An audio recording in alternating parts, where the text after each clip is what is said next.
Saio hau Nafarroako gobernuak diruz lagundu du.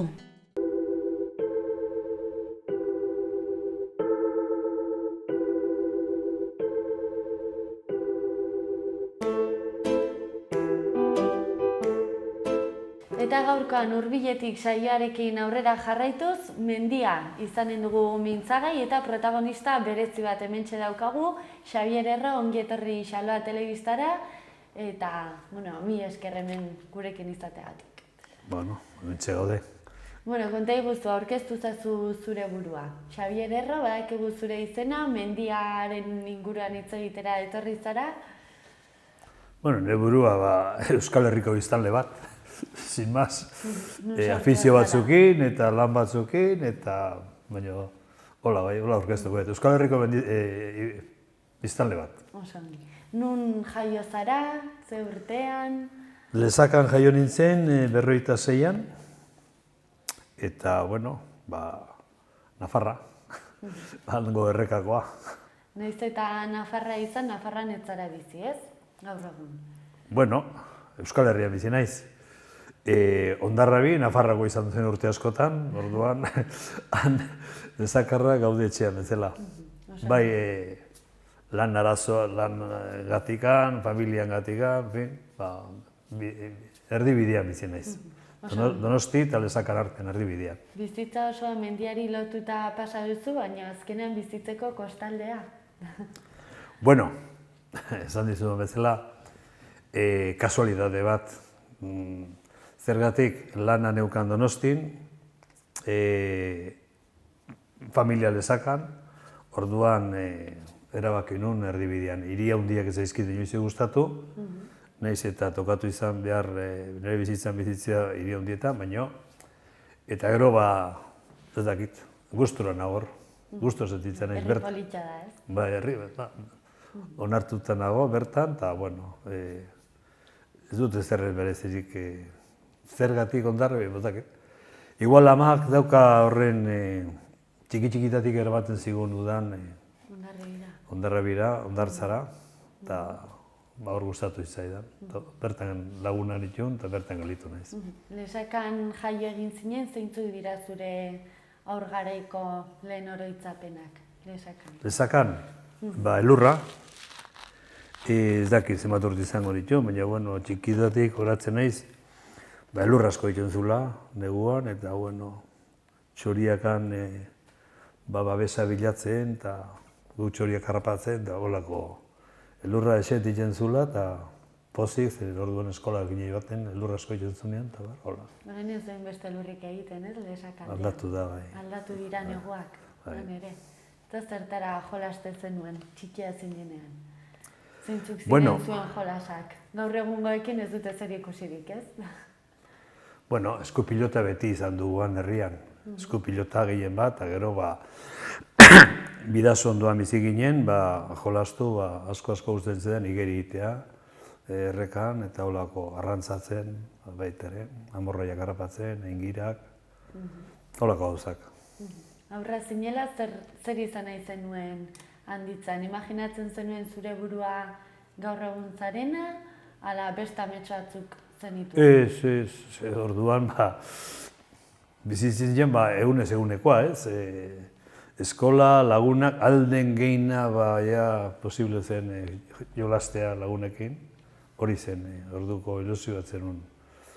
Ez zertaz gehiagotan ez genuen pentsatzen, ez, nik benpian.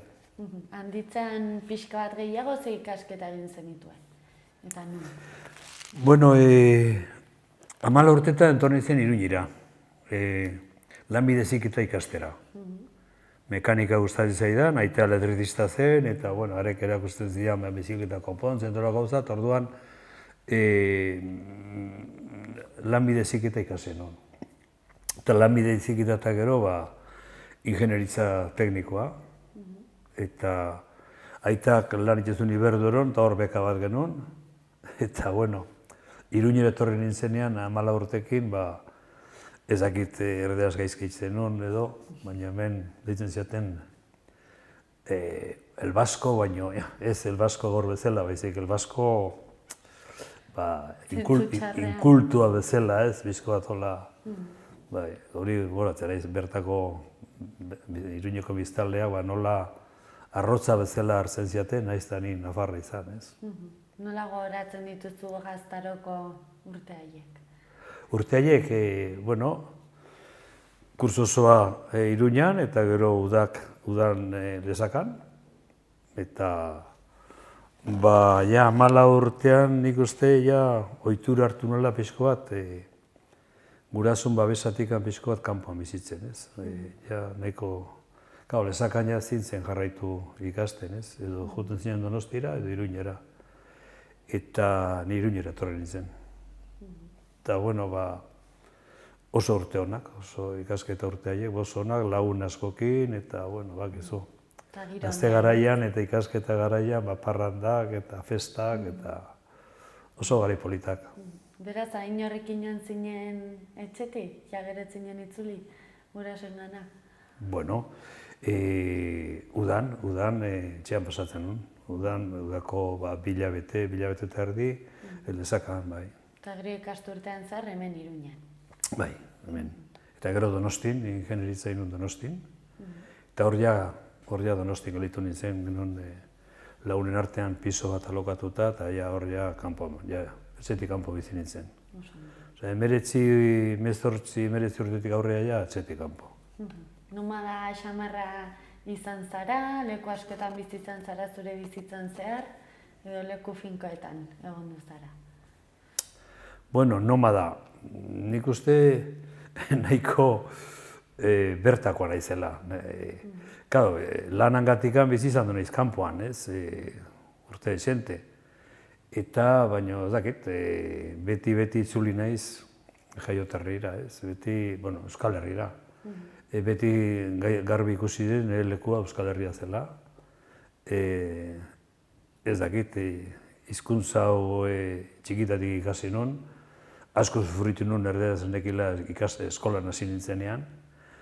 Nahiz eta aita eta amak erderaz jakin ez ziguten erakutsi, orduan eskolan erderaz pixko ikasi arte oso gaizki pasa nuen. Eta ez dakit, hemengoa sentitu nez beti Euskal Herrikoa.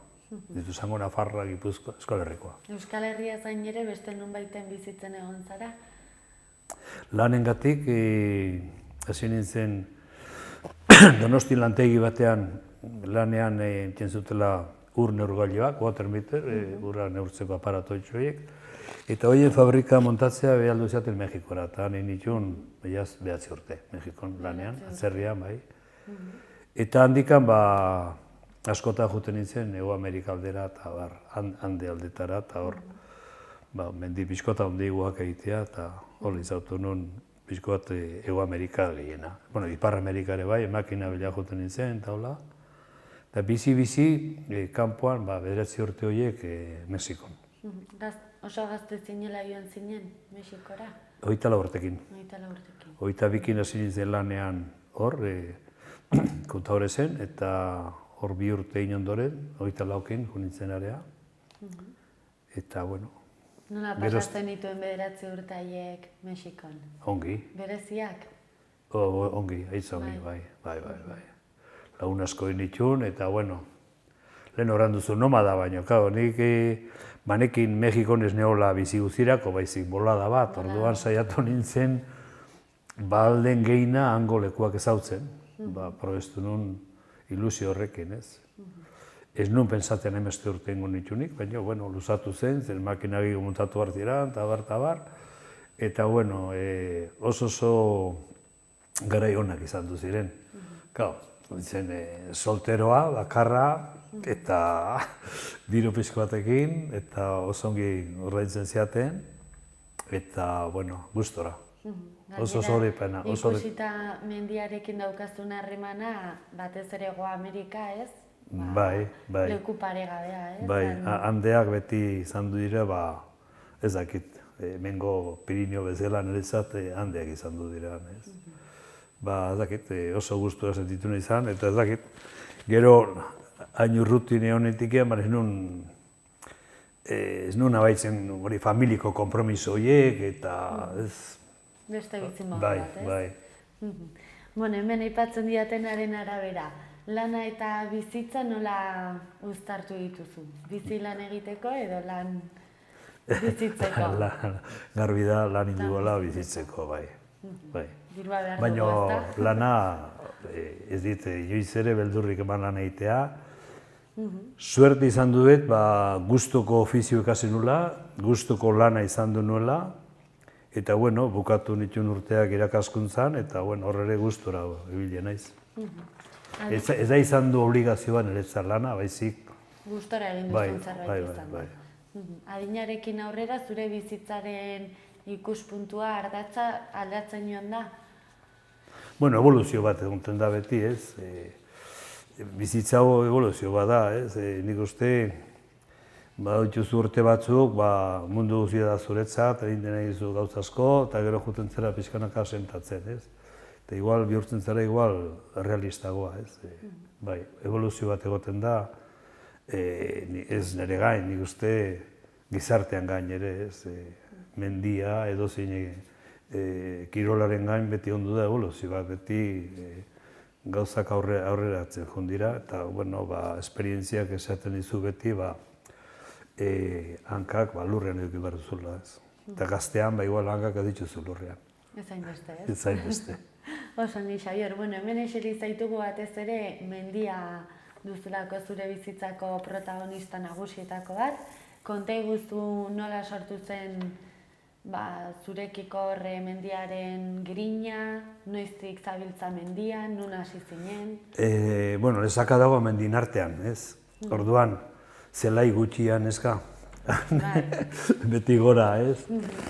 Eta, bueno, txikiak ginenean ja amak eramaten zigun larunera. Larun da, eta eudan, egualdionakin dituzu, izugarri, ikusten iparralde guzia, landak, Pirineoak, eta ez dakit horra zin nintzen, orduan eta gorago, mundua, zabalagoa da, edo handiagoa, edo ez dakit, horra zin nintzen pixkanaka, ez dakit, sin más, osea, nik uste zergatik gustatu mendia, nik esan ganezake, lezaka mendien artean dagoelako, eta Euskal Herria, mendi asko daude Euskal Herrian, bailarak, mendiak, orduan, nengo zergatik hemen Euskal Herrian daude olako mendizale honak edo, nik uste txikitatikan, gurasoak transmititu dutela afizio hori ez. Eta Euskal Herrian mendi asko dauzkagulako, ez? Pentsatzen dut hori, hasiera horiek lesakaldean egin zenituela, gero Euskal Herriko lurralde zabalean hasi zinen mendi gehiago ezagutzen? Pirineoak. Pirineoak, bai.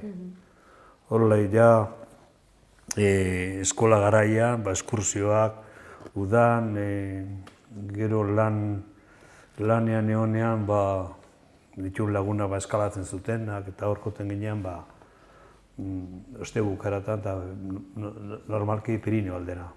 Horra zen nintzen, pixko bat esperientzia hartzen, teknika eta neguan krampoiakin, pioletakin, sokakin, eta lurra, izotza, eta udan eskalada, eta hor Pirineoan ikasi nuen, hori izan duzen ere eskola. Hori izan zen zure eskola eta Alpetara ere joan zinen, ez? Bai, eta gero Mexiko neonean lanean handetara. Ni gehien bat naiz pirineista edo alpinista, alpekoa, baina gehiago ni naiz andinista, handetakoa.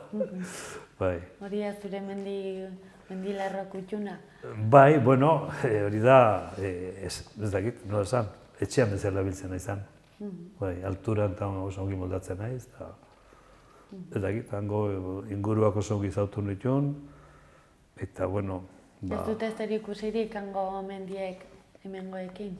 Bueno, mendiak dira, baina igual han dituzu 6.000-koak zeltasun gutxigokin, eta akonkaua bera dituzu etxo 7.000 metro, eta bide arruntatik ez duzu inongo zailtasunik, ez? Beti dago arriskua, goraldia eta bar, ez? Eta Alpetan adibidez 4.000-koa badituzu arrasa, baina normalean dira askoz zailagoak, ez? Eta gero guten zera Alpetan eta ibiltzen da udan bat jendea barra, ez? Eta handetan dituzu mendiak duzula inorri ikusten egunetan. Orduan dago bainikan, ora dago esan genezake esplotatu gabe. Oso basatia, bai, oso bakartia, basatia. Mendira hurbiltzeko igual indar dituzu igual 3 egun, 4 egun. Beraz, ikusi dezakezu mendia bere osotasunean. Eta espazio zabalak, oso espazio zabala dituzuan, oso neurriak dira, ezin dira kontatuango neurriak, ez? Aipatu duzu hori, zuretzako zoragarria zela larunera igotza eta handik paisai guzti horiek ikustearena, nola da handeetan 7.000 metrotan hortik goitik ikusten? Bueno, egualdi honakin baitera zoragarria, baino asunto da gutxitan, ez? Aurkitzen duzula normalki edo haizea, edo hotza, edo kaitza, edo, ez? Baina guain, egualdi honakin, zoragarria. Zoragarria. Kontatu duzu noiz daitzen bat menditare egozaren? Ez dut inoiz kontatuko, eta ez nahi saiatuko ere kontatzen, ez zait interesatzen. Osea, jarraituko alden moduan, belaunak irautenten bitartean, afiziotxo hori mantentzen, eta bueno, naiz eta mendi altoak ez egin, bete dituzu zure neurrikoak, ez? Eta polita da, bizigarren inguruan, bat Pirinioan, beti daula leku txokua guainekan pilaka ezautu gabe, nerezat, ez? Eta, bueno, gustura biltzeko modukoak. Aipatu ditugu Pirinioak, Alpeak, Andeak, Himalaian ere egoteko aukera izan duzu? Bai. Himalaiara joan nintzen Euskal Espedizioan Laroian. Laroian Euskalduna lortu genuen lehen aldiz Everest gailurra. Frantzesak lortu zuten guino 2 urte lehenago, eta katalanak lortu zuten gu baino 4 urte beranduago, eta espainolak 7 urte berandu. Orduan, guretzat izan duzen, izugarrizko arrakasta Laroian Everest lortzea. Hori dena asko aldatu da, 80. urtetik 2016. urte bukaera onera arte, horrelako mendi bat igotzarena. Bueno, Everesta gero esan nahi duzu, ja beste 8.000 batean. Bueno, nik lan egin dut. Orduan nik mendia egin dut oporretan. Eta, karo, Mexiko lana utzi eta gero hartu nituen egun pare bat sabatikoak, hor jo nintzen Everestera, jo nintzen lotzera, eta 84an Makalu, filmo bat inen hor Makalun, eta gero 80an jo nintzen beste 8.000 metro batera, hau Baltora dago, Broad Peak ondoan, kabin ondoan, baino deitzen da Hidden Peak, Gaxenbrun deitzen diote. Hori nun 80an, eta udan ere, oporretan, eta geroztik ez naiz, 8.000 ez naiz joan.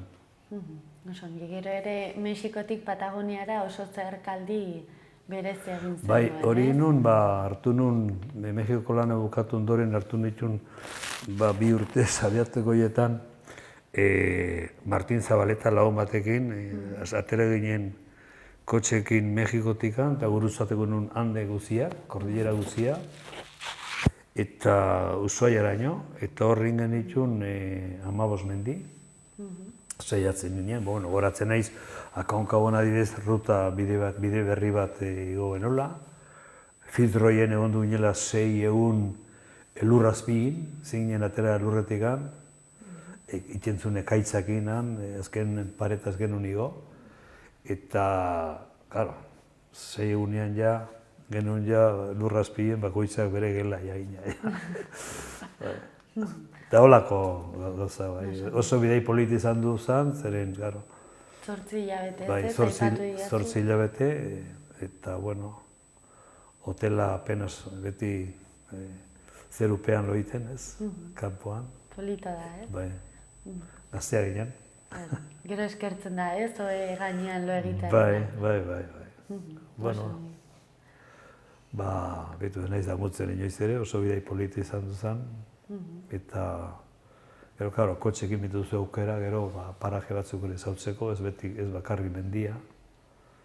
bertako euskaletxe asko ezautu genituen, proiektzio asko pasatu genuen, bat Argentinan barna, Kolonbian, eta bertan bizitzien euskaldun asko ezautu ere bai. Oso interesante izan duzan, mendiz aparte, jende ezautu, herriak ezautu, eta... Zein da daukazun mendirik kutxunena? Hainbeste igo eta gero. Kutxunena, bitu, dena dute zeo zer, esaten dutena niri gehiena gustatzen zaidana hau da, eta zer esango nizake, 76an igo nuen Akonkaua ni bakarrik, izugarrizko elurtea, Mexikotik anjesita, eta beti gelin zaizu hori, lehen euskalduna Akonkaua izan duzen anedota bat, izan du nintzela, baina nola kostatu zitzaidan hainbeste lortzea gailurra hori, eta jarri nuen ikurriñaan, eta egon nintzen honea etorri gabe ikurriña jarri nolako, debekatua zegolako, eta bar.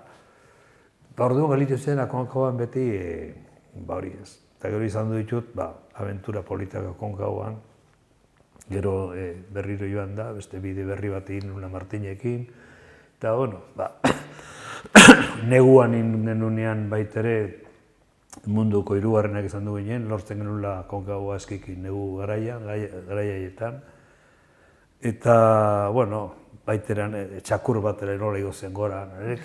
Baditut anedotazko Akonkauan orduan, baina kutxuna, ze esango ez du, etxetik atera eta igotzen naiz 500 metroko mendira, Jaizkibelea, eta han ikusten dut itxasoa, eta ikusten dut Pirineoa, eta hori nola itzen duan, ia, astean 4-5 aldiz, igual kutxunena hori dela esan lezake da.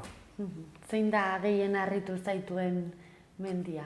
Zerbaitekin buruan joan eta guztiz ezberdina aurkitu. Bueno, harritu gehien bat Everest.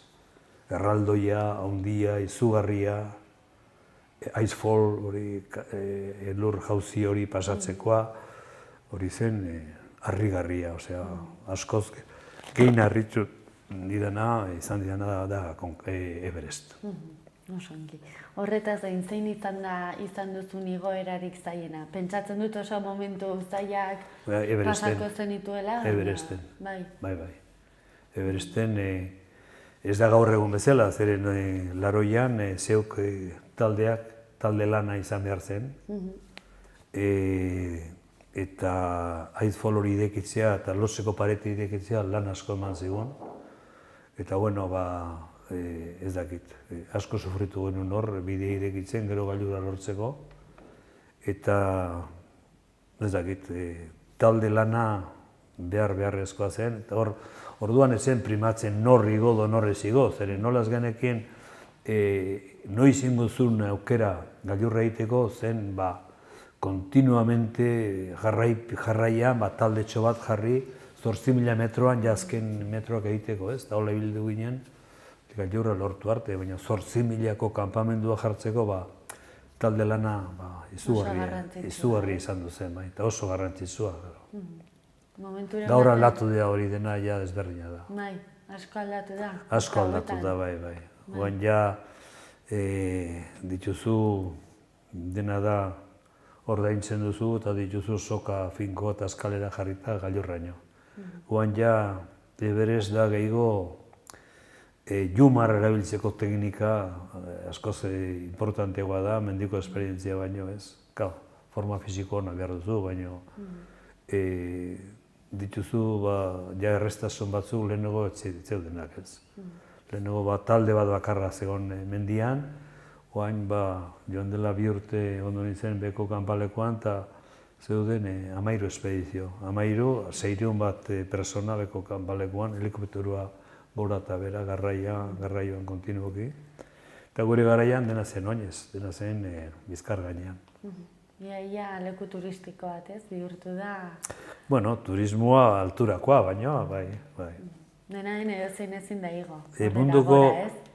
Munduko Iris Pub altuena duzu 5.000 metroan, beko kanpalekuan. Zerbeza... Freskoa, ez? Oso, zer eman dizu mendiak, hainbeste urtetan? Bueno, eman... Eta zer ematen dizu? zer, hori, poza, gustura egoteko modu bat, afizio bat. Ez diot eskatu ezer ez nik mendiari, ez dakit, gustura egoten naiz, eta ez dakit, da gauza natural bat niretzat, ez, mendia.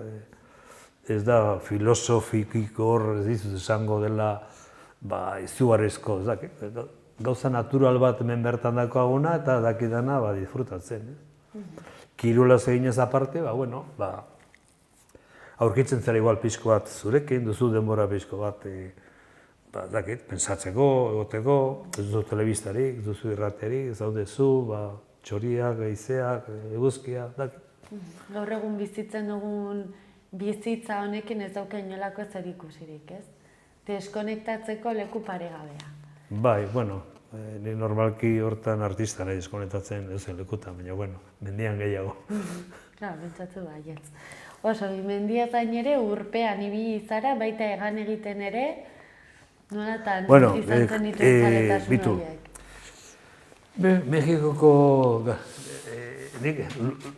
urpean ibiltzea beti bidazoan gustatu izan beti. Aber noraino iristen nintzen, harri bat atera ikustekoan egon nintzela, dakit zer. Eta Mexikon izan denun aukera ekipo autonomoakin, hau da, haize konpromitxoakin buzeatzeko. Eta atera nun bertan piztinan atera nun titulua, eta gero nituen lagun batzuk zeukatela avioneta bat, eta haiekin Mexikotikan kostaldera igual dituzu 500 kilometro.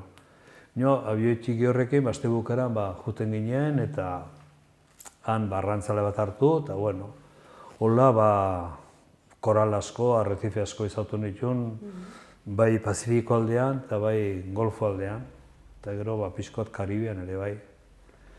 Eta oporretan ere. Zergatik, urakan ziren hain garbiak, korala zen hainbeste kolorekoa eta hainbeste arraina eta hola, eta ez dakit, zen beste mundu bat bezala, ez da? Eta gero urrazpigin ibiltzen zara pixko bat, egaka bazina bezala, ez? Muitzen zara pixko bat, eta, ez duzu nabaitzen grabedadea, eta sensazio bat oso polita, gero gustatzen bazaizu mendia goitikan ikustea, hor beko bailara horiek ere dira zoragarriak. Ezberdinak, bai. Eta uraren temperaturak ere... Zoragarria. Ez hemen ez da berdin egiten. Ez da, eta hemen daude korrienteak eta dago pixkoa zekinagoa igual. Han igual 20 metro ikusten duzu, ematen duzu 2 metro diela bakarrik, ez? Oso lekuak. Imaginatzen gaur egon horareia pixko bat ondatu, nik izautu nitxon garaietan zoragarria zen. Ibilbide guzti hau egin eta gero zen nolako barruko sentsazioak gelditu zaizkizu? Lasai nago. Barruko sentsazioak dut pentsatzen ere, bizi naiz egunekoa eta gustora, eta ez naizela damutzen ditudan gauzakin, eta berriro ingo nitula, ez dakit. Nerekiko gustora nago.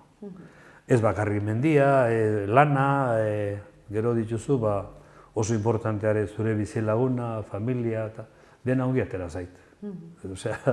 Ez dakit suertea pilatu edo zergatik, baina ez da bizi naizela pozik mendiangatik edo afiziongatik edo induan gauzangatik, baitere norekin konbibitzen duen eguneroko atxean, hori ere oso importantea da niretzat, eta hori ere atera zait zoragarri. Beraz etzen nuke zera aldatuko, ez? Orain arte egindako guztiarekin pozik. Hombre, aldatu, ez que zinezkoa da aldatzea. Ez dire, pensatzen ez, baina egia da, ez naizela damutzen, emain ditudan pausuakin. Ez naiz damutzen. Ni pasaren nintzen lantegian diru asko irabaztegatik, proiektu batean sartzea eta nahiz askoz gutxi irabazi, proiektu horrek bidutzitzen oso importantea zela, zeren talde bat osatu genuen eta ikastolako federazioak eskatu zigun lehen lanbide heziketa eskola euskerazkoa gu jarri genuen.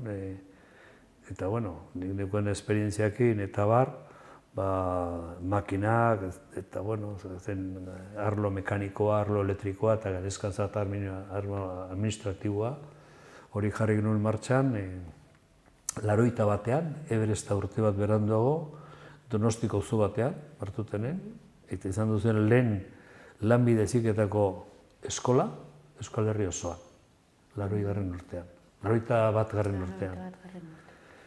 Oso proiektu polita, eta, bueno, gero ja juntzen hori normalizatzen, eta ja lanbide heziketako eskola gehiena juntziren euskaldun zen, eta, bueno, ja jartzen gai batzuk euskeraz, eta bar.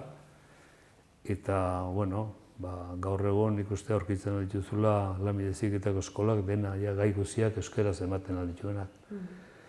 Eta, bueno, gu izan du ginen zindari. 80. urte hartan ez? Bai, zindari gu izan du ginen, bai. Eta, bueno, diru gutxigo, baina, bueno, ez dakit. Beste gauza batzuk ere, ez? Bai. Ematen dizkizula horrek. Hori da, ez dela dena bizitza, ez dela bakarrik ekonomia, ez, baizik. Egiten dituzun gauzak ere, bueno, zeo zertako bali dutenak, ez. Oso, oraintxe bertan ze proiektu duzu eskuartean? Ez neska oantxe etorri naiz, joan den astean etorri naiz Patagoniatikan. Talde batekin indu dira hilabete batan barna, mendia batzuk egiten oso politak. Garai hartoko bidaien ezautako parajea berriro ezautzen, berriro ikusten nola aldatu diran. Mendia daude berdin, baina hiri txikia haiek bihurtu dira handiagoak, Ushuaia zen txikia, orain da askoz handiagoa. Calafate oso txikia, orain da handia, Txalten zen bakarrik etxe bat, orain dituzu 12.000 biztanle. Bueno, zenbat urte eman dituzu itzule gabe? Imagina, 35, 36, paraje horiek, Calafate eta Ushuaia eta El Txalten eta leku horiek, Barilotxe ere handitu da haunitz. Eta, bueno, proiektua, horrengoro proiektua ditut, baina, bueno, ikusi behar. Zer duzu buruan, orain? Patagoniatik itzuli eta gero? Bueno, buruan, gustatuko litzaidake, ez dakit, bueltatxo bat egitea, igual, ezautzen ez dudan leku batzutan, ez? Adibidez, Txina ez ezautzen, gustura. Egon bueltatxo bat, Tibeten barna, Txinan barna, baina hola.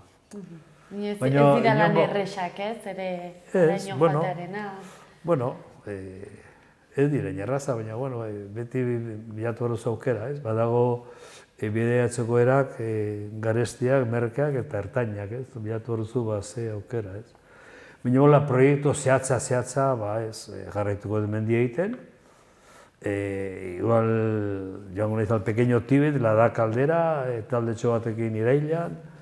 Gero, orain, datorren astean, semea dijoa lanea Isla Reunionera, fisioterapeuta bezala Isla Reunion da Frantziko departamentu bat, eta ikusi dut, Isla Reunion daukala trekin bat oso polita iparretik egoera, igual hori ingo dut, atorri hilabetean, tarrilean, edo lako zer. Proiektu beti daude. Zure familiak ere bere ganatu du zure zaletasunari? Bueno, gure familia, gara familia independentea. Bizilagun Andreak onartzen dit, nire nahi zen, nik bera oso ongi eramaten gara. Eta semeak, ez dira, ausarta dira. Ez dira, nik uste gustatzen zaila pixko bat ere beste bazterrak ezautzea, eta baitere nire bezala Euskal Herria maite dute, baina aukera dutenean hor barna lantxo bat egitea, edo muitzea baitere muitzen dira. Eta, bueno, hola da gure bizitza. Ez gara famili tipiko bat beti lau golkarrakin, baizik, ez emezarrena ja aspaldi bizi da etxetik kanpo, eta berrelazio daukagu oso ona, eta bigarrena ofizio beti goten da kanpoan, noiz bien gatortzen da, eta orain dijoa reunionera. Probestu behar dut aukera area joteko. Bearekin jateko, primeran. Bueno, bestelako gai batzuekin aurrera jarraituz, gizartearekin konprometitu behar dela uste duzu? Bai, dudik gabe. Bai. Bai. Eta ni bere garaian konprometu nintzen, eta jarraitzen dut konprometitua, batipat gure herri txiki honetan alden gehina, ez? Lehenago aipatu diazun lanbide heziketako... Adibidez, bai. Adibide garbia hori. Bai. Oso, natura zaintzen dugu? Ez. Zure ustez? Ez, dugu zaintzen ez. Ez dugu zaintzen. Ez dut hor dauzkat nire kezka handiak, zergatik, ikusten ditut bidea nola dauden, ikusten dut ze arazoa daukagun zaborrakin, saiatzen naiz berziklatzea dena eta baratzen konposte egiten dut. Organiko guztiak konposte egiten dut, karo, nire esfortzuak dira minimoak gizartean, eta gizartea ez dago bizinetzen inguruan, ez dago kontzientziatua, eta ez nago ezerrez adoz joaten zerenean erosketak egitera, hainbeste base, hainbeste plastiko, hainbeste zerrikari nik nahi ditut erosi, gauzak, ez? Fruta, plastikoak ez ditut nahi, ez? Zoaz patatak erostea eta dator bere plastikon dena da hola, ez? Hasi barko ginean, superren edo denda inguruan gauza guztiak atera, sartu gure poltsan edo eta utzi plastikoan euren zat, ez? Aberra hola. Da, izugarria eramaten dugun martxa, Gauza askaldatu behar dira, ez? Bai. Mendietan ere hori antzeman Ez hainbeste, baina zeoterren abaitzen da zorionez, gu bizigeren inguru hontan dena oso garbia dago. Asko postu nintzen martxoan, hau nintzen Kilimanjaro talde batekin, eta asko postu nintzen ze garbia mantentzen duten, urtero eta garbiagoa. Kilimanjaro inguru haiek, ikusten ditzu beko herriak eta horria da beste arazo bat, ez? Beste kontu bat. Baina bai saiatzen dira, nahiz eta Afrika pensatu oso desarrollatu dagoela, mendiak dituzte txukun. Bidaiatzea gustoko duzu? Bidaiatzea, bai, gustatzen zait. Baina ez bidaiatzeagatik, ez? Gustatzen zait beste kulturak ezautzea, beste hizkuntzak erabiltzea, ikustea beste jendea nola bizi den, eta beti saiatzen naiz, joten naizen leku guztietan, saiatzen naiz nire ohiturak hemen ustea, ez? Eta aber zer ikasten alduanan, edo ohitu hango janariara, hango hizkuntzara, eta bueno, hola. Mundu mailan leku askotan ibili zara, baina ze herrialde ezagutza gustatuko litzaizuke? Ezagutzea, herri bat berria, ez daukatola berezirik. Dena aipatu jazu Txina adibidez, ez? Bueno, aukera aldima dago, Txina, zergatik, beste kultura bat delako, oain hizkuntza bakit oso zaila dela, ez? Nepalen egondu nintzenean, han tokatu izaida lan egitea eta eramatea karga egun garraiatzaileakin gaza eta oxigenoa beko kanpalekurako, eta han Nepali pixko bat izautu nun, ikasi nun, eta Txinoak izaila, baina euren kultura hain berezia denez, gurekiko, gustatuko izaidea, Andreakin, han oporratxotu pasatzea, sin maz, ziozer komentatzeagatik, ez?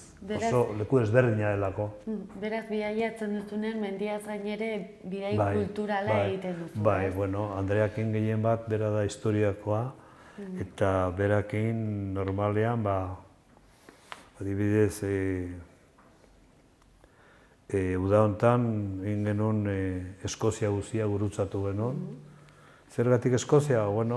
Galesa galtzen ari diara, baitere nahi dute lortu pixko bat autonomi, independentzia, eta paisaia da oso agrestea, eta dute beste hizkuntza bat, ingelesa, eta zaude bertan, baina beste leku batean, da pixko bat holako bidaiak ez.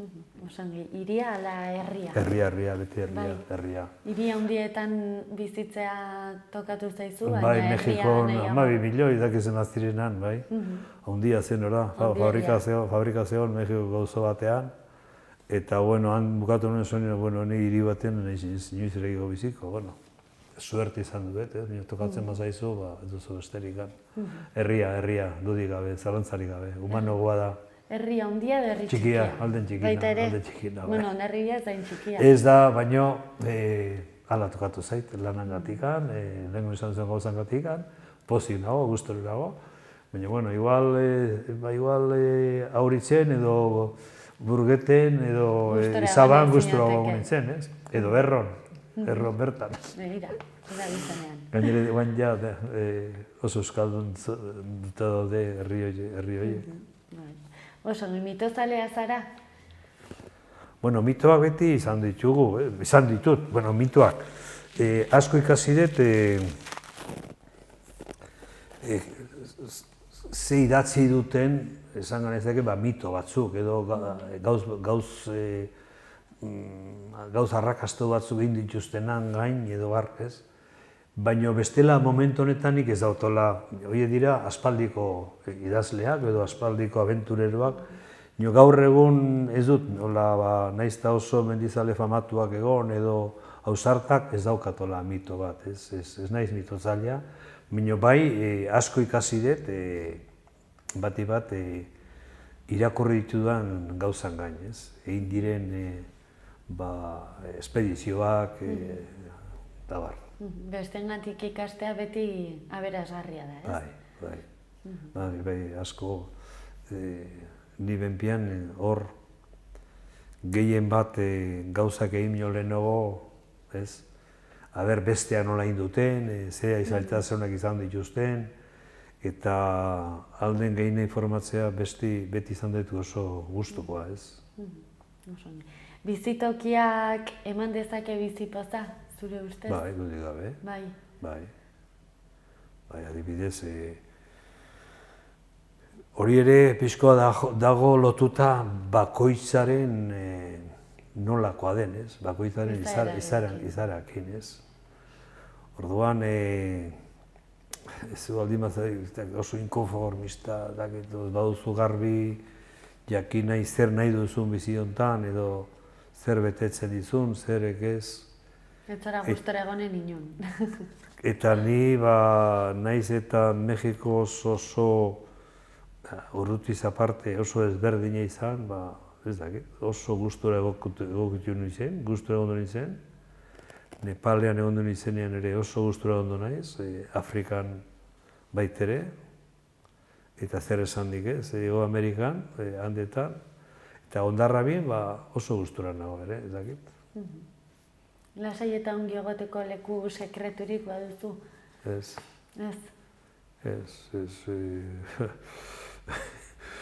Nola nago ongi leku guzitan, ez dut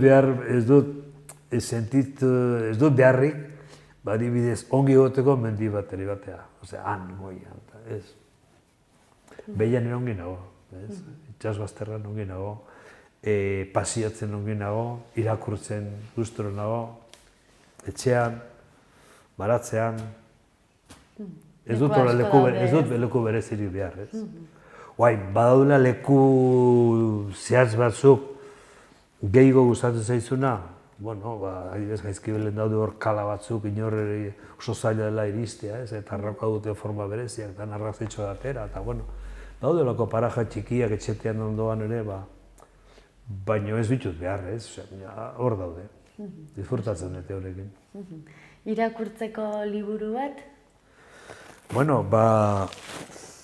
Gaur egun defasatuak egongo dira, baina nik irakurri nun, igual 3-4 aldiz, irakurri nun liburu bat asko ikasi nuna, zen John Huntek idatzia 1953an, eta izan duzen Everesteko konkista, edo Everesten igoera, Hillary eta Tenzin Norgay igozien urte hartakoa, baina ez igoera nola egin zutengatik, baizik John Hunten buruz hango patroia, eta nola prestatu zuen infrastruktura guzia, kanpamentua nola montatu zituen, eta berak lehenagotikan nola jaso zuen informazio guzia Lambert bera baino urte bat lehenago ondoko suizoangatik, nola juntzien ikasten, ez, batzu besteakin, eta idatzi zuen liburu bat, deitzen dena hori, eta hori, igual, ez dakit, ikasi nuen asko gauzak lehenago nola prestatu behar diran, ez. Gero beste bat ere, ingeles ez, igual beste 3 aldiz ere irakurri nuen, da frantses batek John Mitchell Victor idatzita, izan duzen La Conquista de los Polos. Poloko konkista ingelesez, eta da horre pixko bat Peari, Amundsen, Shackleton, Scott, Peari ipar poloan eta beste 3 hego poloan, eta batzuk zehaztakeriak eta besteak ze prudentzia edo ze ongi planteatuta. Eta bueno, hor ere, dakit, analiz bat egiten duzun gauzak arrakasta ongi denborakin nola egiten diran, eta beste batzu nola ze falloa humano egiten diran, eta nola frakaso lortzen diran. Ze importantea den, ekintza bateri aurre egin lehenago, alden informazioa edo prestakuntza edo besteak izan dituzen akatsak zuk ez egin. Eta bi liburuetan asko ikasi nun, eta bueno, gero azken horiek irakurri oso kritikoa naiz liburu askokin, mendiko liburu askokin oso kritikoa naiz, oso adibidez Everestek Krakauerrek idatzi zuna, eski holako astakeria nola daiteke holako mendietan, ez? Gero beste bat irakurri nun, euskaldun batena, bizkaitarra bat, Juanjo San Sebastián, non, niretzat izan duzen la kronika de una muerte anunciada, ez? Irakurtzen izuan arabera, nola daiteke hola, nola orduetan, nola dire gai buelta emateko. Oso kritikoa naiz idatzi diren mendi buruz liburu asko. Gero beste literatura normalai buruz, folleteri asko irakurri dio, gehienak. Azken trilogia hau hasi nintzen irakurtzen Redondona Bastare buruz, eta ez dut posible izan. Astun egia ditu zait. Eta nahiz eta baina Lizondro joan, egunero dituzu gizita bidatuak da bar. Ja, ez dut edozein gauza irakurtzen. Baina asko ikasi dut. Ego polora edo ipar polora joateko inoiz pentsatu duzu? Ara joatearena? Everest eta gero esan ziaten prestatzeko ego poloa. Orduan Joan Zelaia bizi zen, tximestekoa, zegasakoa, zeon dirua, eta hor hasi nintzen informatzen pixko bat, eta hor ego polokoa baino gero zen aurre atera. Zaila izanen da, ez? Azkenean taldeatzen osatu, nahiz eta etzen egin, infrastruktura eta potentea zen. Everest baino askoz, infrastruktura askoz potentegoa, eta karo, areaino jun barzera, eta... Ez da lan erresa. Ez da erresa, ez zen aurre atera, ez. Total, euskaldunak orduan ebenpian ez ginen joan. Gero ja kometakin eta eskikin, eta joan dira. Osangi, filme bat, zein duzu? Hombre, nik filmatu dagoa. Zilarrezko aritza eman ziaten Donostin, Astorian. Makalu Laroita bat filma inun euskeraz. 84. urtean lehen mendiko filmaz den euskeraz. Nik egin hon, 16 milimetrotan. Eta, guainik handaukat etxean filma hori. Jauain digitalean ikus daiteke. Eta, zergatik filma bat egiteko, jumarzera aurrean, jumarzera atzeran, erdian, eta, karo, zuk ikusten duzunean mendiko filma bat, beti ikusten duzu mendizaleak igotzen, ez? Hor dago norbait kamarakin, eta kamara zen orduan astuna. Eta digo, jumarzera gora, jumarzera bera, jumarzera... Gero beste filma bat genuen oso polita metraia luzean, dela Agurre Berez, Laroian, Fernando Larruker montatu zuen gero bere estudioan, eta hor ere zati batzuk nik filmatu nituen. Eta gero daude hainbeste. Azken ikusi duena Brooklyn, komerziala eta oso polita. Oso polita. Baina filma bat nik egin dagoa, Makalu Laroita lagoa. Primeran, ze evoluzio ikusi duzu euskeraren gan? Zoragarria. Imagina, nire garaian zigortua ginen euskaraz hitz egiteagatik, eta orain, ez dakit, instituzioko bultzadakin eta telebista, irratia, hobetore egoten altzen, ez? Baina okerragore bai, okerragore. Nik uste bide honean gaudela. Hobetzeko gehiago mintzatu behar ginela. Gera euskaldun asko, euskara dakiguna, baina orderaz mintzatzen garela bai. Hobetzeko ni bakarrik errengan ditzake, dakingu guziak erabiltzea gehiago. Hor hartzeko esan dut, erabiltzen den hizkuntza ez dula asko balio. Asko aldatu dira garaiak, ez? Iruñera orain etorri zara elkarrizketa bat euskeraz egitera eta gazte garaian, ez? San Fermintan etorri nintzen, egun batean, eta kantuz, kalean barna, kantuz, oso egun polita. Zan arte nola aldatu den, eta bitu bain, telebista bat hemen euskeraz, ez? Eta ETB-ren noski ikusten da euskeraz, irratiare bai, asko aldatu da. Eta 14 urte nitu nian ni hemen, Baztertua, ez? El Basko, aztertua, El Basko. Ginen ni eta beste mutil bat eugikoa, arek ere erderaz gaizki, eta bilek ginen, beste arraza batu bezala, hijitua bezala. Beraz, ikusi duzu euskararen normalizazioan pauso asko eman direla. Asko eman dira, bai. Eta, bueno, hobeto, esan dizut, igual hobeto, baina askoz okerrego egon diziteken. Orduan ikustu hor instituzioak eta batipat ente pribatuak eta kultur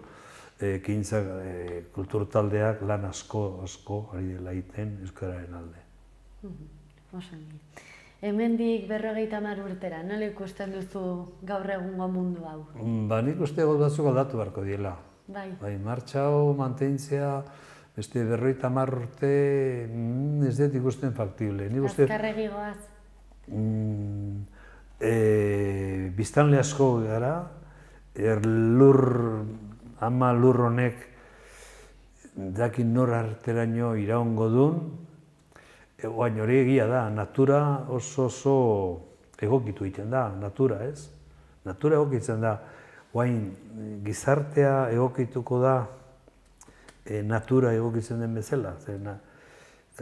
Kliman aldaketa hau, berotze asunto hau, dena da, eramaten dugun bizimoduangatik, ez? Eta zu dakizu, jakin nahi duna jakingo du, informazio hor dago, ez?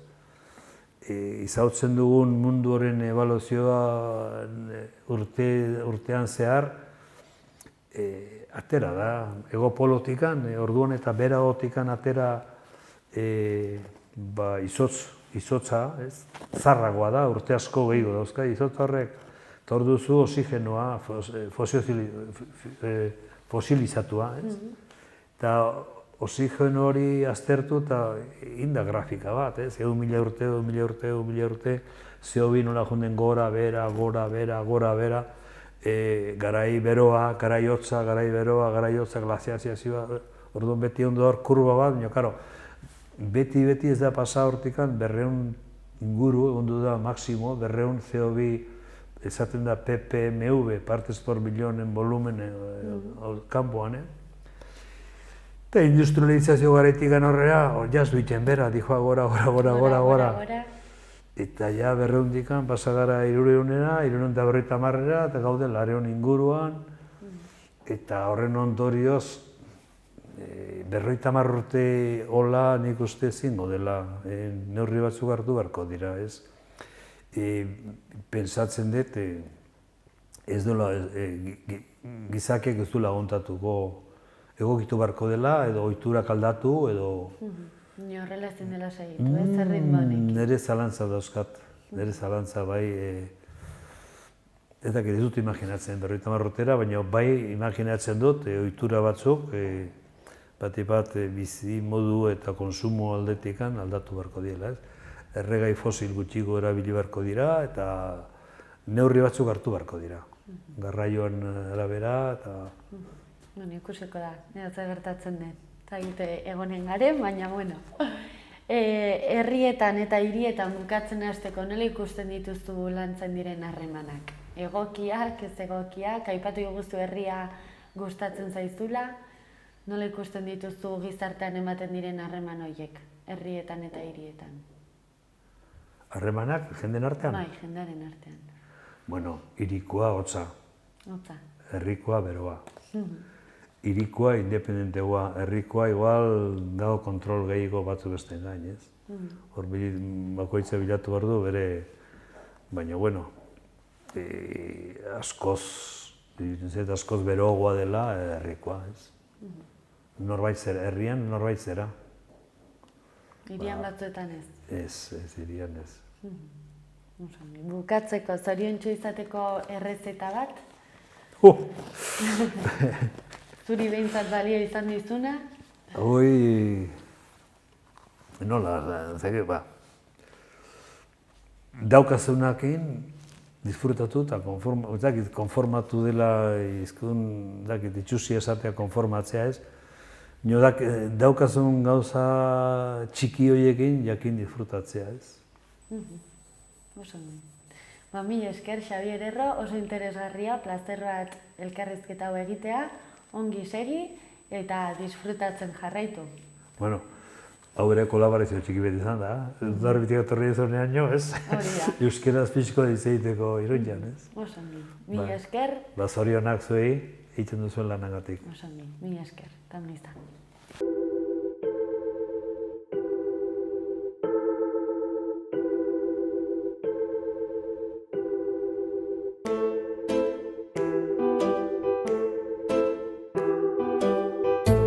Kaixo, Josea Baurrea naiz, hiri bizigarria eta etxebizitza zinegotzia eta tokatu zait Txantreako zinegotzia izatea. Txantrea Iruñako iparraldean dagoen auzoa da. Honako mugak ditu Ezkaba mendiarekin iparraldean, Iruñako alde zaharrarekin hegoaldean, Burlatarekin ekialdean eta Ansoainekin mendebaldean. Frankismo garaian auzolanean eraikia nortasun handiko langile auzoa da. Non hainbat ekimen auzolanean egin izan diren. Berezko ikurrak baditu eta umore honean Txantreako Errepublika Independentea ez izena ematen zaio. Gaur egun herria ez izan arren, auzoa da, herria ematen duela erraten dute askok eta Txantreako biztanle askok iruindartzat ez baizik Txantreartzat dute beren burua. Izenaren jatorriari dagokionez, abesbatzaren ardura zuen katedraleko kalonjeari Txantre zeritzon gaztelaniaz Txantre, frantzesesko chanteur abeslari izenetik, eta ari zegozkion lurretan eraiki baitziren auzoa. Txantrea izena egokitu zitzaion auzuneari ere edaduraz, hango etxe baxu eta ondoan baratzea duten beste herrietako etxetxoei ere Txantrea deitzen zaie maiz Iruña inguruan. Gaur egun hor mintzatzen diren bizkuntza nagusietan euskera eta gaztelania, euskarazko idazkera erabiltzen da gehien bat Txantrea TX-erekin. Txantreak 20.111 biztanle inguru ditu. Txantreako jaiak maiatzaren lehena zubia ospatzen dira, langileriaren omenez. 2013an adibidez apirilaren 30tik maiatzaren 5 bitarte izan dira. Jaiak auzoko eragilek eta auzokidek orokorrean antolatzen dituzte auzolanaren bidez. Jaierako azken larun batean kaldereteak egiten dira, azken urteotan. Alemanak deituriko auzoko zatian eta igandean paellada Txantreako plazan. Hoietako egun bat gazteguna da eta gazte bazkari erraldoia egiten da festalekua deituriko karpan. Ondareari dagokionez, ospetsuak dira Doneiako Eliza 1976an eraikia eta Javier Gibert eta Fernando Redon iruindarra arkitektoek diseinatua. Txantreako zubia, Alemanen oinzubia, Magdalenako zubia, Munduko parkea, Feliz Plaza, Txantrea plaza, duela urte batzuk bertan rastroa egiten zena Tarritxiren iturria. Kultura arloan aipagarriak Txantreako liburutegi publikoa, Txantrea Kirol eta Kultur Elkartea, Peña Harmonia Txantrearena. Musika banda ospetsua Barrikada. Auzotar ospetsuak dira Enrique Villarreal Armendariz el Drogas abeslaria Barrikada musika taldeko kidea, Sergio Iribarren Kako banda batxoki taldeko abeslaria, Gorka Iraizoz futbolaria, Borja Ekiza futbolaria, Mikel Idoate pilotaria, Iker Muniain futbolaria.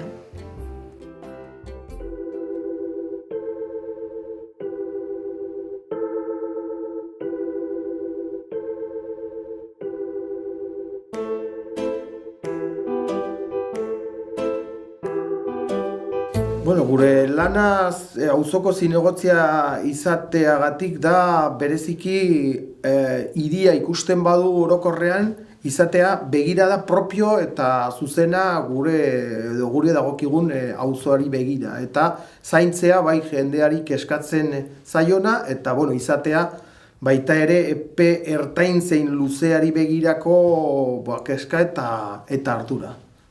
Bueno, esan behar badugu zenbat denbora sartu behar dugu gure lan horretan, zinegotzia, auzoko zinegotzia izateko, egia esan da, zaila da esatea, zeren ematen dugun denbora guztia zertarako, baina egia da, arreta handik jartzen dugula gure auzoan, eta beti ari gara, kasu honetan gainera bereziki bertan bizi naizela. Orduan beti nago auzoan eta beti zabiltza hor begiratzen eta jendearekin komentatuz, orduan nik esango nuke zenbat ordu ezin da izan, baina beti gaude gure auzoari begira eta gure auzo kontuetaz murgilduz ez. Txantrea jatorriz auzo langilea da eta bere berezitasunik handiena da sortu zen momentuan jendean berak egin zuen auzoa. Horrek nolabait markatu zion hasieratik eta badu oso nortasun berezia mundu guztiak ezagutzen du Txantrea eta askotan gainera txantxak egiten dira Txantreak duen nortasun berezi horrengatik. Nik esango nuke hori dela ezagurririk nagusiena, ez? Eta gero horrek sortu duen auzo baino iaia herri baten izaera, ez? Eta horrek ematen dio berezitasuna eta gainera zentzu honean.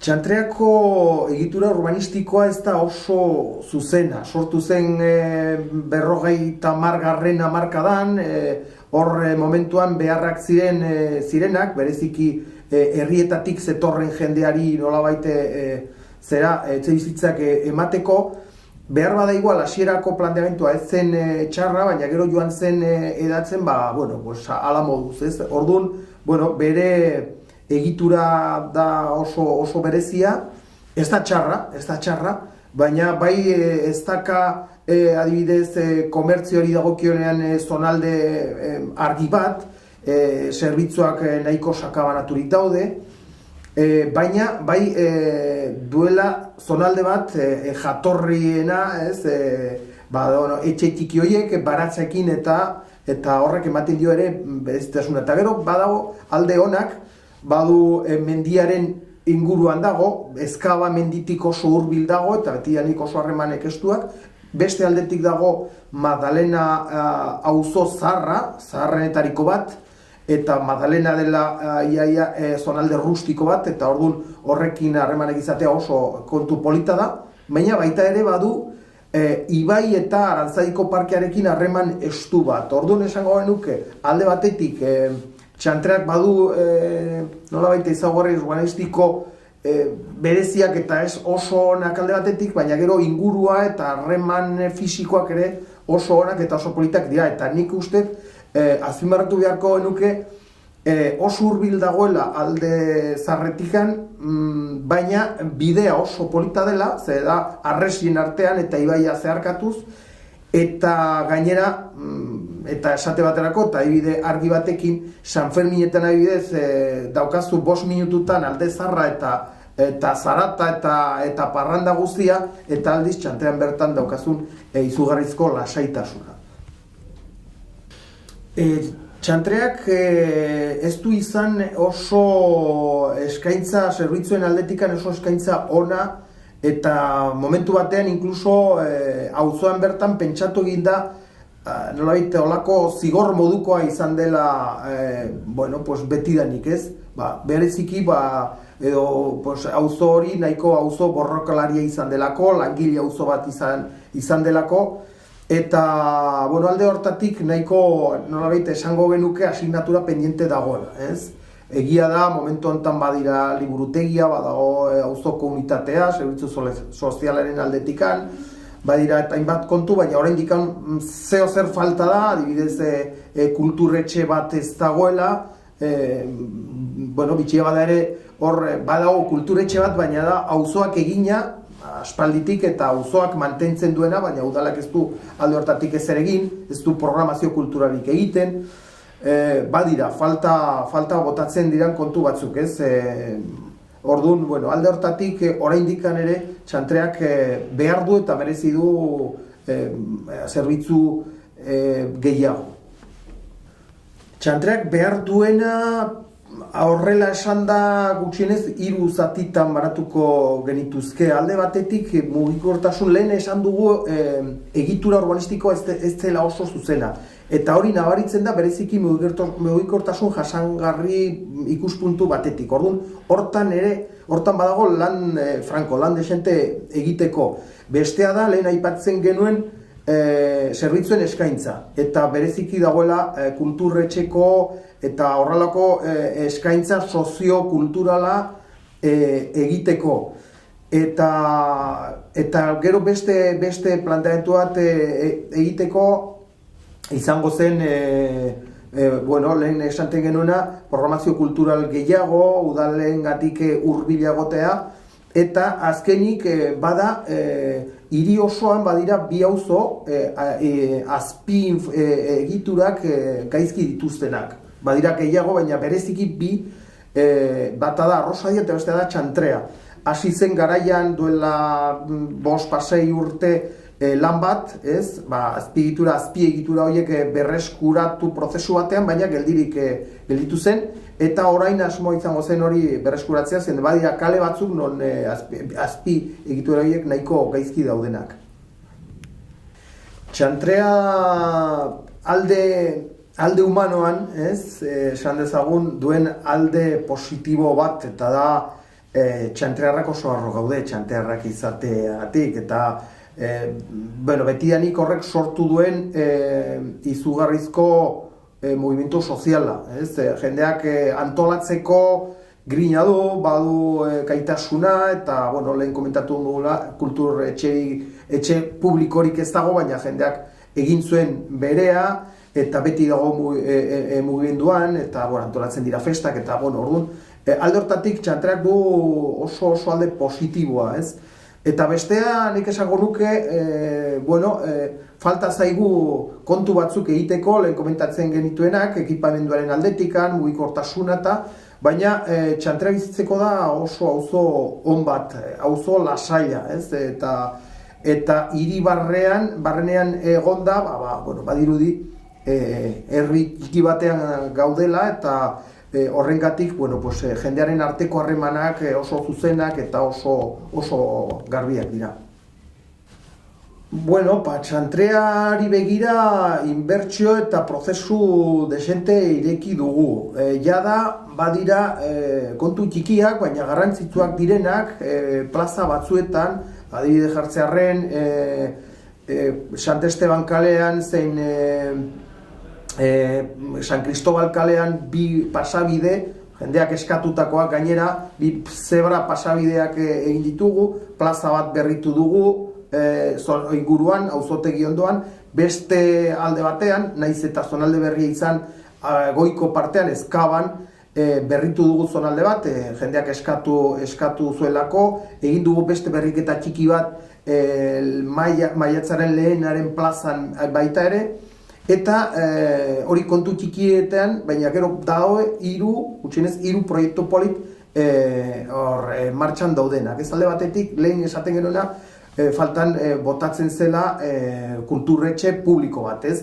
Eta orduan, aukera genuen Salesianas izeneko eskola, mojen eskola zahar batean, non ari gara auzoarekin batera, eskutikan diseinatzen, planteatzen zer nolako berriketa egin behar den, eta hori bihurtuko da kulturretxean. Jada, urte honen bukaera baino lehenago berrituko dugu areto nagusia, beharrezkoa zelako, eta jarraituko du hurrengo artean gainontzeko berriketarekin. Beste aldetikan martxan jartzen ari gara, baita ere auzokideen eskutikan beste proiektu bat, da mugikortasun jasangarriaren ingurukoa, da enbor bat txantrea osoa zeharkatzen duela mendebaldetik ekialderaino, eta daka izena txantrean poliki, eta badu asmoa nolabait berritzeko perspektiba horretatik askoz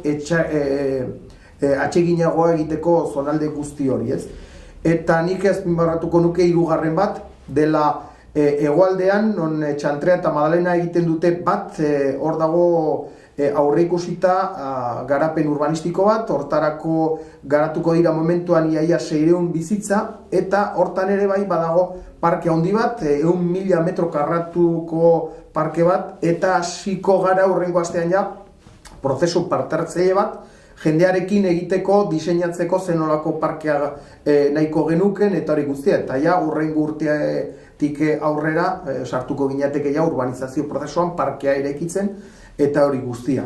Hori da, momentu enten gauden, eta gero faltako zaigu beste planteamendu bat, eta da lehen komentatzegun azpiko egitura horien berriketa, momentuz ez dago dirurik, zen horretarako normalean jotzen dugu pixka bat Nafar gobernuaren laguntzaren bila, eta hori bada, hurrengo urtean ez bada, hurrengoan saiatuko gara hortan ere sartzen eta zerbait egiten.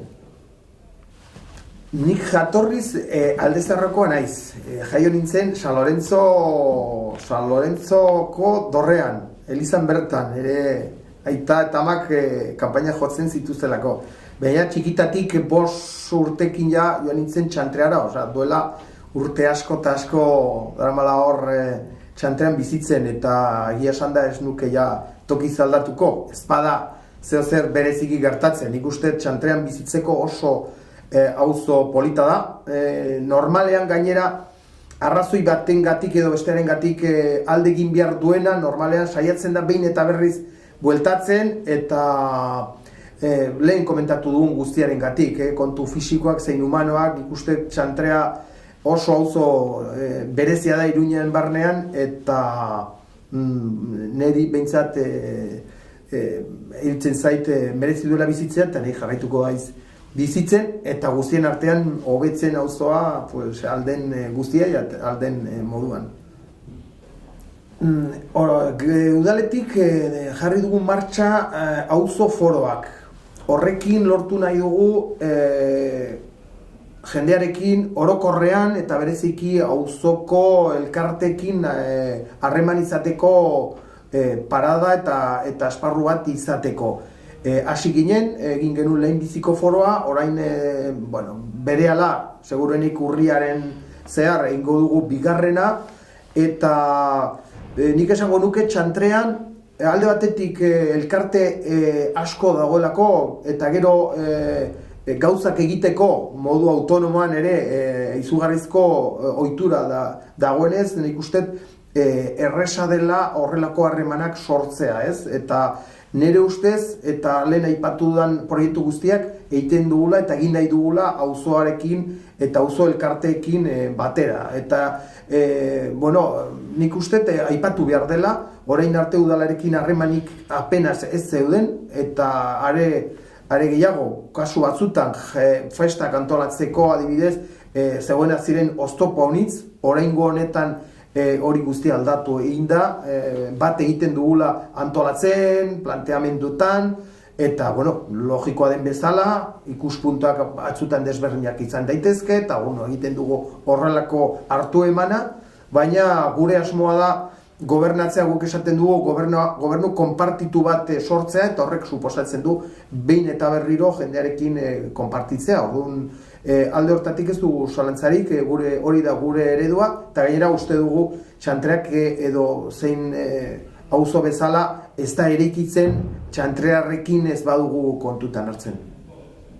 Txantrea norbait baldin badator, nik uste bisitatxo bat egin behar genuke ez da toki bakar bat. Bada toki bat, lehenbiziko tokia izango zen Felix Plaza izenekoa, hor dagoela Harmonia Peña, hor jaio zen txantrea, handikan hasi zen etxeak egiten, eta da nolabait txantrea zarra. Eta nik uste hortikan abiatuko ginateke paseoa. Baina gero lehen esan duan bezala, txantrea ezin da ulertu, bereziki bere ingurua ez badugu ezagutzen. Orduan nik handikan joko nuke Arantzadi aldera, Ibai ondotikan paseatu, Magdalenaraino, hori ikusi hortikan gainera ulertzeko guk handikan ere bagatoz, ez dugula sustraiakor Magdalena auzoan eta erdiaroko zera historia horrekin, esate baterako gure jaietan ateratzen dira maiordomoak, eta maiordomoak hortikan datoz, guk berreskuratu genuen gure gaur egungo festetarako, eta gero ingo nuke beste zera bat, eta izango zen pasiotxo bat elkarte guztietatik, badira elkarteak, badago Peña esan dut, baina gero badago Biltoki, badago Kaskailueta, eta beste baten bat, eta horrek ere badu bere garrantzia, zer horrek adierazten du zen olako izaera badu txantrean, eta inkluso animatzen bada, nik eramango nuke ezkabara eigo, eta handikan ikusi zen oso perspektiba polita dago, zen ikusten da txantrea osoa, eta nola kokaturik dagoen hiri honetan, hori izango zen, eta ja ezkabati jeitsi, eta ikusi dugun elkarte hoien batean, niri berdin zait, bera erabakiko du, egingo dugu bazkarion bat zen txantrean, elkarte horiek astebururo betetzen dira jendez, afaltzeko, baskaltzeko, zerbait ospatzeko, eta hori da txantrean dugun ohitura on bat, eta nik uste hori mantendu behar dulo, eta eskaini gure auzora etorri zen edonori. Txantrean badira kontu asko komentatzeko, bada musika talde bat ere oso ezaguna dena, eta oso loturik zuzena duela txantrearekin, da Barrikada, eta bereziki El Drogas. Eta beraiek duten abesti bat, ez dakitu ezagunena baldin bada, baina bada txantrea barrio konfliktibo. Eta nik esango duke zergatik barrio konfliktibo, nik uste lehen komentatu guna. Txantrea izan da oso barrio borrokalaria, langilea, baina beti izan da txantreako bizimodua hobetzeko, txantrean bizi den jendeari gauzak hobetzeko eta laguntzeko, eta horrengatik betienik txantrea izan du oso auzo berezia, ez? Eta horregatik igual izan du harreman zailak eta urrunak udalarekin, ez? Eta nik uste hori dela guk orain egingo genuken edo egin behar dugun alegin importantena, ez? Berreskuratu, beraiek sentitu dezatela edo sentitu dezagun, ni txantearra naizelako, udala ere txantrearekin bat egiten duela, eta udala ere badagoela txantrean, eta kontutan hartzen duela txantrea, eta behingoz betirako hausten dugun izan den nolabait udal eta txantrea auzoaren arteko komentatu dugun urruntasun hori, ez? Uste dut dela momentua, garaia, eta txantreak merezi du horrelako trataera, orduan egingo duen kontu guztiak, baina emozionalki ere bai, horrelako hurbiltasuna eta txantrea esango nuke udalaren bihotzean ere badago eta zainduko dugu asko.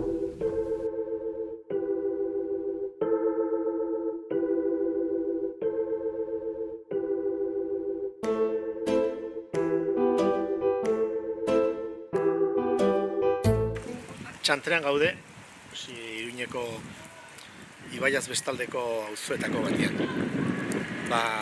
Auzo hau, jende gehienak dakienez, orain dela 60 urte inguru sortu zen. Iruñeko industrializazioarekin batera. Jende etxeak behar ziren, kanpotik industrian lan egiteratzen zetozen bentzat. Eta arduan, nola sortu zen. Esan beharra dago, hemen bazela auzo bat, mendiak eta mendiak dituna, Madalena izeneko auzoa, nekazarien eta baratzainen auzoa. baina txantrea berez geroago sortu zen. Hemen, kanpotik etorritako jende askorekin. Orduan, etorkinen auzoa da. Eta igual esan beharko genuke, horregatik igual ez dela sekula hemen izan integrazio problemarik uste dunik. Denok gara etorkin, txantrean, denok etorri gara kanpotik, berdin herriberritik izan, Nafarroako herriberaldetik izan, iparraldetik, mendialdetik izan, edo Andaluziatik edo beste nubaitetik etorri. Horrek eman dio nik uste nolabaiteko izaera auzoari. Eta auzo hau, auzo xumea da, esan dezagun, langile posatua, hola sortu zen, eta hau da lehenbiziko fasea. Hola, halako etxeak egin ziren lehenbizikoak, hori San Jose Eliza dugu, eta hemen garai hartan, lehenbiziko fase hartan, Francisco Franco patronatuak bultzatuta egin ziren lehenbiziko etxeak. Etxe xumeak, txiki samarrak, 75 metrokoak, etxe bakoitzak bere baratzetxoa du, eta bere etxola, gallinero deitzen genuna, olioak edo utxiak edo izateko. Eta esan beharrekoa da, etxe hauek, lehenbiziko fase honetan binpin, egin zituztela gerora bizitzera etortzekoak ziren oiesek berek. Eta horregatik sortu zela jende askoren artean nolabaiteko harremana, hasieratik eta nolabaiteko elkartasun giroa. Gero beste fase batzuk etorriko ziren. Lehenbizi etorri zen beste fase hau, gero ekialdera dagoen beste fase batean beste kale asko egin ziren, eta gero beste batzuk ere etorriko dira. Federico Mayo kale gaude, kale zarrena, segurazki auzoan, orain Berrioiti du izena, aldatu baitzituzten orain dela gutxi, Frankoren aldeko borrokan ibilitako batzuei jarri baitzizkieten izenak, orduan orain dela gutxi aldatu ziren. Bueno, hau da kale zarrena eta hemen da gaur egun Peña Harmonia txantreanaren egoitza dena. Lehenbiziko urteetan, Ogarrel produktor izan zen denda, nengoentzako denda bat, eta esan beharra dago, nolabaiteko mugimendua eta asoziazionismorako joera izan zela auzoan, eta berehala sortu zirela, bai peña, Sanferminetarako peña, berriki, ez hain berriki, baina 50 urte hurrena egin zuten, eta baita Club Deportivo Txantrea ere. Club Deportivo Txantrea, hemengo iniziatiba pribatu izan zen, auzoko batzuek sortua, eta hasieratik izan zen toki bat kirolerako eta jendea elkartzeko. Beste gauza bat, azpimarratu nahi dut, gero Txantreak izan ditu, nik uste zenbait mugimendu edo bultzatu direna, importante samarrak. Elizaren inguruan ere sortu ziren zenbait iniziatiba, oinarrizko kristau komunitateek bultzatuak. Baina auzo hau dena batera sortu zenez orain dela 60 bat urte, esan beharra dago orain nahiko auzo zarra dela. Esan dut berritzen ari da, dena badare asko hiltzen ari dira eta gazte batzuk ere sartzen ari dira, baina nahiko auzo zarra da. Esan nahi dut jende asko dago 70 urtetik gorakoa, jende asko eta asko. Horrek baldintzatzen du hemengo bizitza neurri batean, eta ez dakit, berritzen ari da, beste ezaugarri bat, esanen nukenik, desagertu da auzotik iaia merkataritza. Lehenbizi, etxeen mota hau izanta, ez du handirik izan sekula. Denda gutxi izan dira, baina orain gehienak itxi dira. Itxi dira eta desagertu dira negozio familiar asko. Zen edut pena da, baina Txantrean gaur egun zaila da aurkitzean, zurgindegi bat, edo mertzeria bat, edo halako asko. Beitu, hemen da, hau beste fatxame bat izan zen, gero lehenbiziko etxe txiki haiek eginta gero horminak egin ziren. 3 multzotan egin ziren etxeak, etxe handiagoak, etxe altuagoak, eta etxe modernosak. Hormina bat, hormina bit, hormina 3, deitzen direnak. Eta, auzo honen ez dakit nik nola esan, aniztasuna edo, anistasunaren seinale, esan behar dut, beitu, hemen izan ditugu ikastetxe asko. Hortxe dugu Irabia, Opusek hemen izan duen zentrua. Hemen da gaur egun Eunate Institutua. Lehenago Kanosianaz deitzen genuna, hemen moja Kanosianak egon zirelako, hor mutuen zentrua izan zen urte askotan. Eta orain ja joan ziren eta orain institutua da. Eta hortxe daukagu mendia, nik uste mendia beste referentzia bat izan dela auzoarentzat, Ezkaba mendia, gauza askorengatik. Oraindik batzuk horitzen gara txikitan nola zeuden hor mastiak eta txakolin txarrura nola egiten zuten. Eta bai, nik uste Aixiarako tokiare izaten zela mendia. Eta hor, mendi magal hortan, mendi mazelan dago guk el manikomio deitzen genuna. Bai, zentro psikiatrikoa. Txikitan beldur pixka bat ematen ziguna naiz eta gero ikasi genuen, batez ere gero arresia bota eta gero eta dena askoz ere integratuago jarri eta gero, bueno, ez dagoela halako alderik barrenean eta kanpoan gaudenen artean. Esan nahi dut eta nik uste ikasi dugula bizitzen gaixo buru eritasuna duten gaixoekin ere eta bueno, nik uste integratu direla auzoan modu horian. Eta beste arlo batera pasatuta, aipatu nahi dut, arlo kulturala dagokionez, hortxe, elkarte kultural batzuk ere sortu ziren auzoan. Orain dela 13 bat urte sortu zen Euskaldunon Biltoki elkartea. Eta Euskaldunek sortua eta Euskaldun, bazkide guztiak Euskaldun dituen elkartea. Helburua izan duelako hasieratik Euskaldunok elkartzea, euskaraz bizi ahal izatea eta euskarazko programazioa eskaini ahal izatea. Ze askoren ustez saltoa egin behar baitzen euskaltzale izatetik euskaraz bizitzera.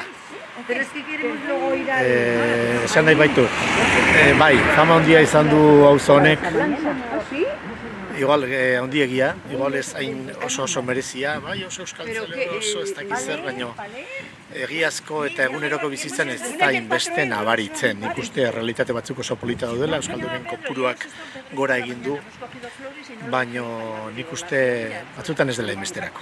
Tardun, arrotasun pixka bat izan beharko genuke txanterarrok, baina arrokeriarik ez, zezpaikara indiferenteak. Eta orduan, euskara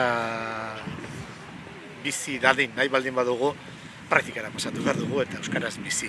Eta hori izan da elkarte horren helburu nagusia. Auzo zar samarra da, bai, auzo zarra da, eta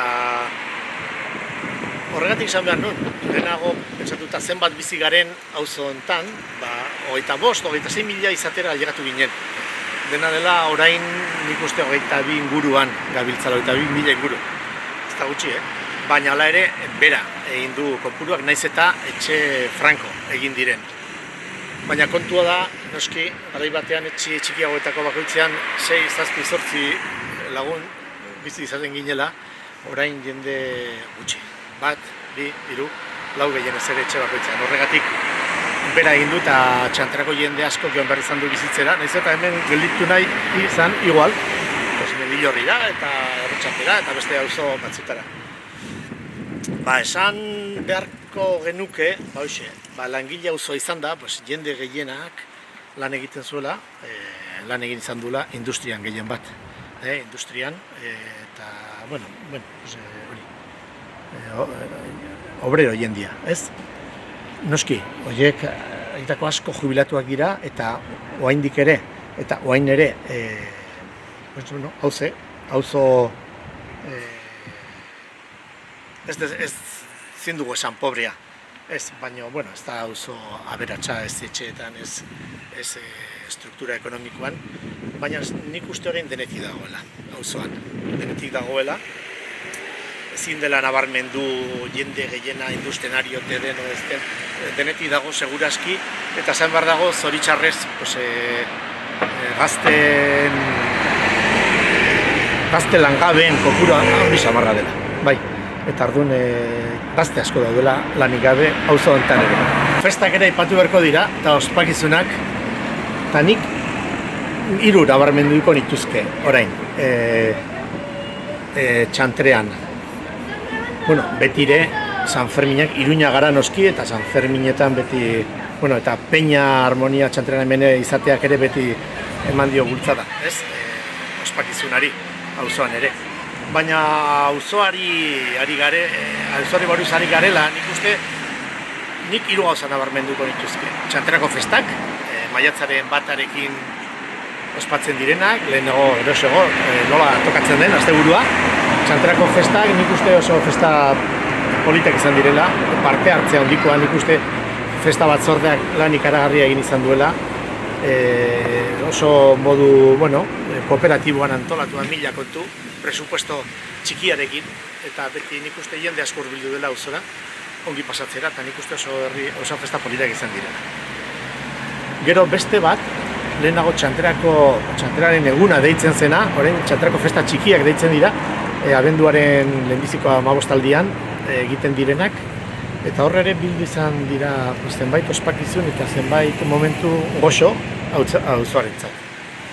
Eta gero nabarmenduko nuke igual olentzero. Esan nahi dut, Nafarrako toki askotan, oraindik ere olentzeroren arrastorik etzekitenean hemen sortu zen, hemengo Txantrako auzo elkarteak bultzatua, sortu zen olentzero festa, eta oso errotua gelditu da arrez geroztik.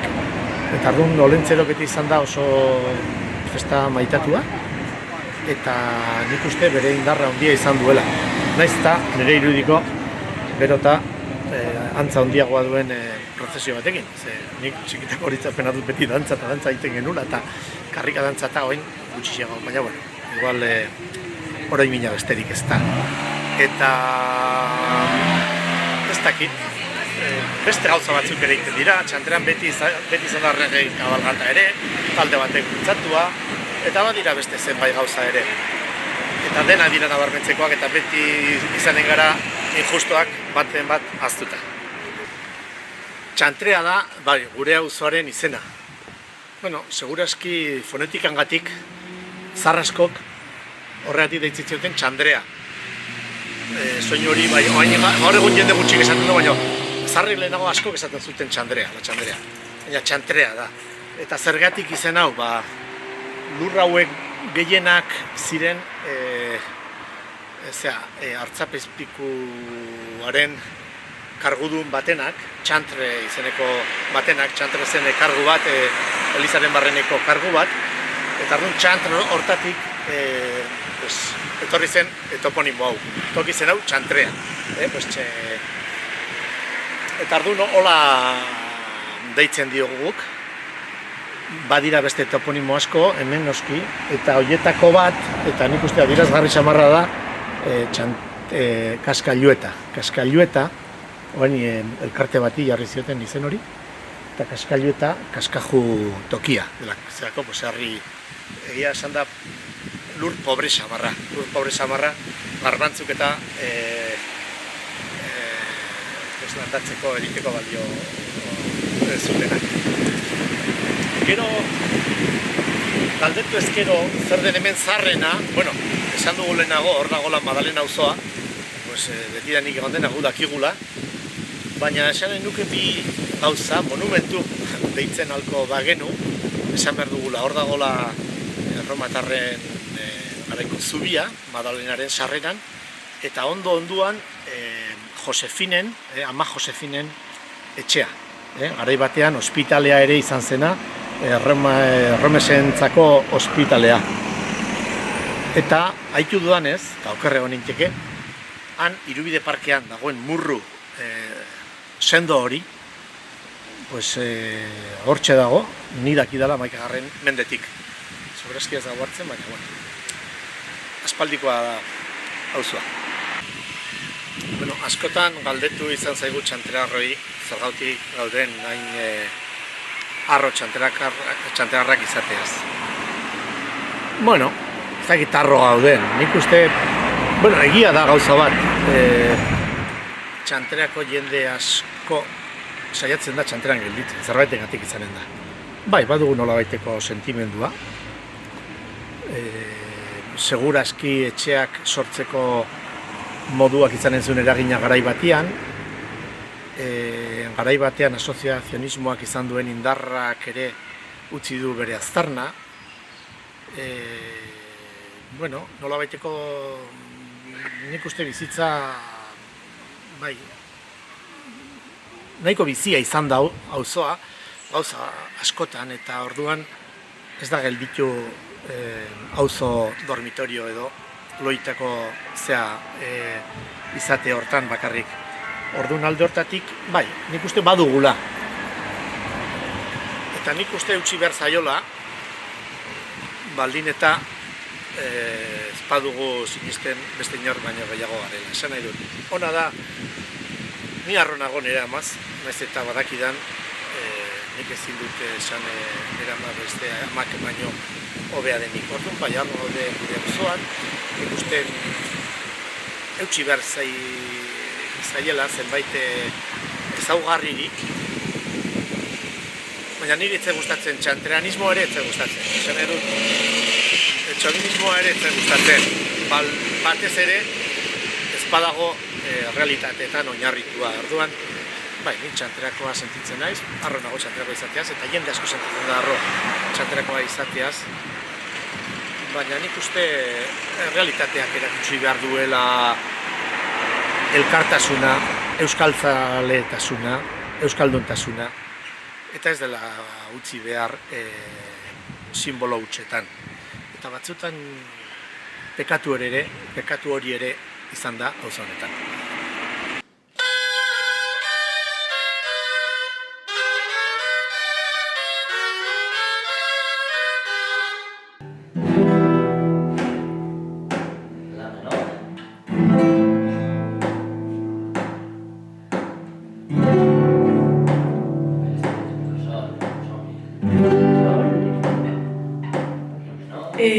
Kaixo, gu ikasleok bat taldekoak gara, eta ikasleok bat Eunateko, Txantreako institutuko ikasleon talde bat da, eta astean bitan edo batzutan behin, depende, biltzen gara auzotegin, gero patioan ere bilerak egiten ditugu ikasleria guztiari irekiak egoteko.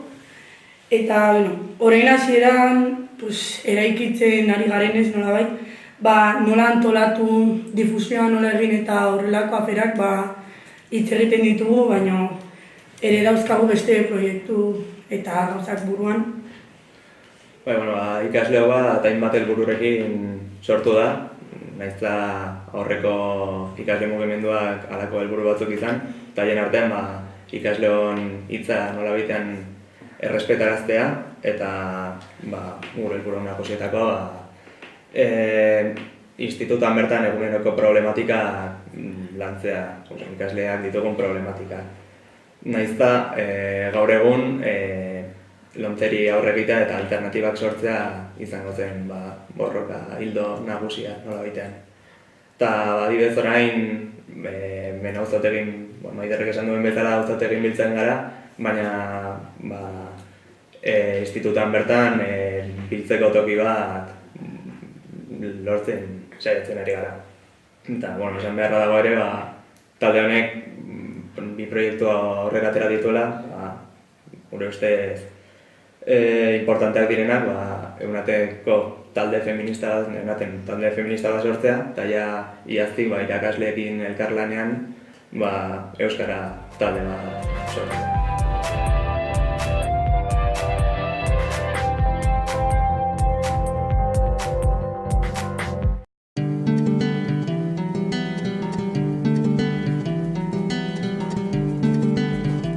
Saio hau Nafarroako gobernuak diruz lagundu du. Abrí esta tienda en 1927. Aquí vendemos comodidad, historiak, loreak, gazta, futuro, cosas. Tenemos de todo. Tú, ven cuando quieras. Estamos aquí al lado. Denda txikia, persona hundiak. Pequeño comercio, grandes personas. Gorritxon atsedenerako sistema hoberenak eta loaldi egoki batendako beharrezkoak diren produktuak aurkituko dituzu. 40 urte daramatzagu punta-puntako materialak eta marka hoberenak bezeroaren eskura jartzen. Deskansatzeko sistemetan aditua gara, sofak, koltsoiak, somierrak. Hurbildu eta eskuzabali jasoko zaitugu. Iruña, Gorritxo. Abenduaren 28an DJ Jotatxo eta DJ Nash. Abenduaren 31an DJ Enkara. Urtarrilaren 8an Oian Bega.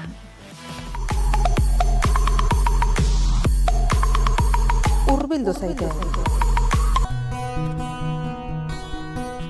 Eguberri hauetan zato itaroara. Moda, kirolak, osagarriak, oinetakoak janari denda zerbitzuak. Bertako animazioaz disfruta ezazu.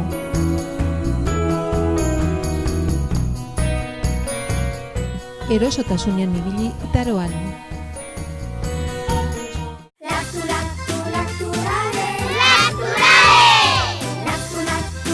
Laktu jogurta, astindu eta edan.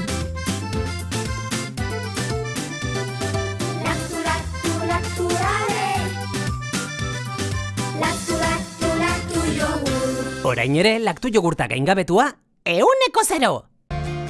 Iruñan La Cabaña desguazeak berme osoko eta konfidantzazko ordezko piezen salmenta. Behar dituzun, pieza guztiak aurkituko dituzun. Ibilgailu bilketa zerbitzua eskaintzen dugu. Profesional eta langiletara autoen piezak debalde eramaten ditugu. La Cabaña desguazean istripu izandako ibilgailuen tasazio altuena eskaintzen dugu. Profesional eta partikularrentzat arreta personalizatua. Informa zaite 948 303 303 telefono zenbakian.